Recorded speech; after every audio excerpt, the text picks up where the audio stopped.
Is your garden looking a little sad? Like the party's over just because summer ended? It doesn't have to be that way.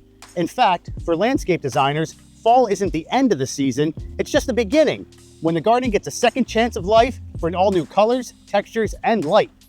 Today, we're not just sharing a list of pretty fall plants, we're sharing our designer's must-have list. Plants that we rely on to make your landscape look spectacular now and throughout the winter.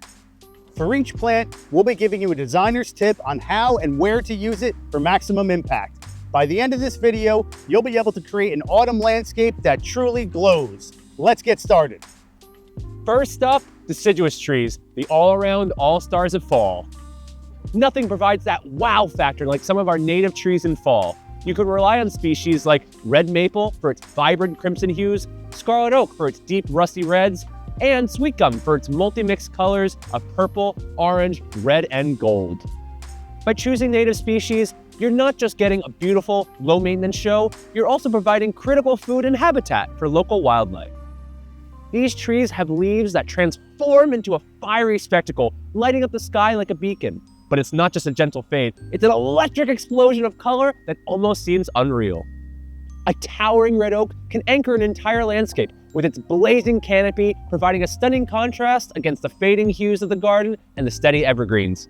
It single-handedly creates the showstopper that everyone looks for in a fall garden. So here's the inside scoop. A tree, it's a specimen, and it needs space to shine. The most common mistake is planting a tree too close to the home or other plants, making it feel crowded. Next, you need flowers. And while so much else is fading, these babies are just getting started. Our two favorites are asters and perennial mums. Asters are native powerhouses that bring in pinks, purples, and blues, which are rare in the fall. And mums, they're classic cushions of color. My tip to you, don't forget to do the Chelsea chop in summer before 4th of July.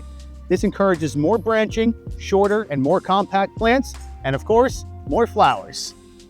Do this on all late summer and fall bloomers like asters, mums, helenium, goldenrod, rudbeckia, phlox, and even nepeta to ensure a stunning autumn display. This next one is a workhorse in the garden, Sedum Autumn Joy. I love this plant.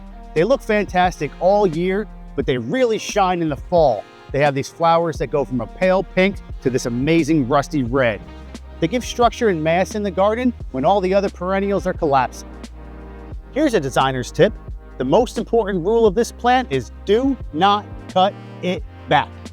Leave these seed heads standing all winter. They provide structure and texture, especially when they catch the frost and the snow. They're the definition of winter interest and are a critical food source for birds. And now for the jewels of the garden, berries. And my top pick for sheer wow is Beautyberry. Seriously, look at this color. It's not something you see in nature every day. After the leaves drop, you're left with these graceful, arching stems just loaded with vibrant purple berries. It's a showstopper. Here's my advice for you. Make a statement by planting them in masses of 3 or 5, as their arching form looks best when nicely layered.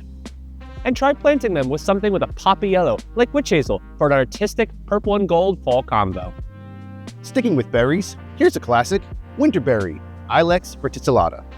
Once this deciduous holly loses its leaves, it reveals this silhouette of branches that are absolutely covered in berries that persist for months. However, you do need at least one male plant for a group of females to get berries, so be sure to check those tags at the nursery. Finally, my secret for capturing that magical autumn light, ornamental grasses. I'm talking about species like switchgrass, little bluestem, and fountain grass. In the fall, they turn beautiful shades of red, amber, and gold, but the real magic is in their movement and their beautiful texture they provide to the garden. Here's my advice for you.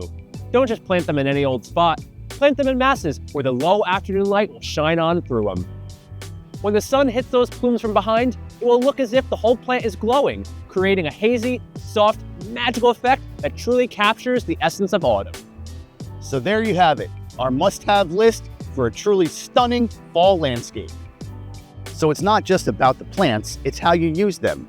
Consider focal points, using complementary backdrops, plant with the golden hour light in mind, and most importantly, plant for fall and winter interest. What's your #1 must-have fall plant? Let us know in the comments below. So thanks again for watching. If you want to know how to make your garden look great for all 4 seasons, make sure you hit that subscribe button so you don't miss a thing. We'll see you next time.